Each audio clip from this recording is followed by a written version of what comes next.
Film ഗാരേജിന്റെ ഇന്നത്തെ Abraham Ozler box office റിപ്പോർട്ടുകളിലേക്ക് ഇവർക്കും സ്വാഗതം. ഇന്ന് ജയറാം നായകനെത്തിയ സിനിമയുടെ 9ാം ദിവസമാണ് തിയേറ്ററുകളിൽ.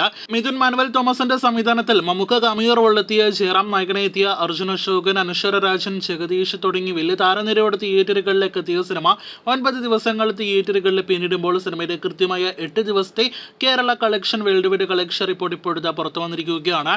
World wide collection 28,82,00,000 gross collection നേടിയെടുത്ത സിനിമ കേരളത്തിൽ നിന്നും 15,50,00,000 ഗ്രോസ് കളക്ഷൻ നേടിയെടുത്തിരിക്കുന്നത്. ഇന്നത്തെ ട്രാക്കിംഗ് കളക്ഷൻ നോക്കുകയാണെങ്കിൽ ഇന്നലത്തേക്കാൾ വലിയൊരു കളക്ഷൻ ഡിഫറൻസ് ഒന്നും തന്നെ കഴിഞ്ഞ ദിവസങ്ങളെ അപേക്ഷിച്ച് നടന്നിട്ടില്ല. കാരണം ഇന്ന് മറ്റുള്ള ദിവസങ്ങളെക്കാൾ കൂടുതൽ മികച്ച ബുക്കിംഗ് നടക്കുകയുണ്ടായി. ഇന്നലെ ഇതേ സമയം 33 ലക്ഷത്തിൽ പരമായിരുന്നു കേരള ട്രാക്കിംഗ് എങ്കിൽ ഇന്നത് 32 ലക്ഷമാണ്. അപ്പോൾ ഇന്നലത്തേതിന് സമാന കളക്ഷൻ ഇന്നും സിനിമ കേരളത്തിൽ നേടിയെടുക്കും.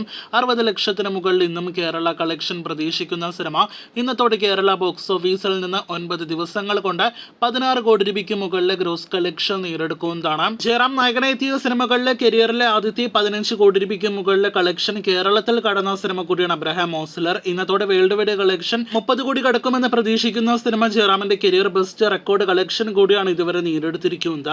ഇന്ന് വെള്ളിയാഴ്ച ദിവസം കഴിഞ്ഞ ദിവസങ്ങളിലെ രാത്രി ഷോകളെക്കാൾ മികച്ചൊരു ബുക്കിംഗും അതോടൊപ്പം തന്നെ ഫാസ്റ്റ് ഫില്ലിംഗ് ഷോസ് എല്ലാം തന്നെ കേരളത്തിൽ നടക്കുന്നുണ്ട്. അത് നല്ലൊരു സൂചനയാണ് അടുത്ത 2 ദിവസങ്ങളിലേക്ക് നൽകുന്നത്. ശനി ഞായർ ദിവസങ്ങളിൽ ഇന്നത്തെക്കാൾ കൂടുതൽ മികച്ച കളക്ഷൻ ഉണ്ടാകാനുള്ള എല്ലാവിധ സാധ്യതകളും നിലവിൽ നാം കാണുന്നു. എന്തായാലും 35 കോടി രൂപയ്ക്ക് മുകളിൽ വരുന്ന ഞായറാഴ്ചയോടെ സിനിമ വേൾഡ് വൈഡ് കളക്ഷൻ നേടിയെടുക്കുമോ എന്നാണ് നാം ഉറ്റുനോക്കുന്നത്. അപ്പോൾ തിയേറ്ററുകളിൽ വിജയിച്ച അബ്രഹാം ഓസ്ലർ എന്ന ജയറാം സിനിമയുടെ കൂടുതൽ വരും ദിന ബോക്സ് ഓഫീസ് റിപ്പോർട്ടുകൾ കേട്ട് പ്രേക്ഷകർ കാത്തിരിക്കൂ.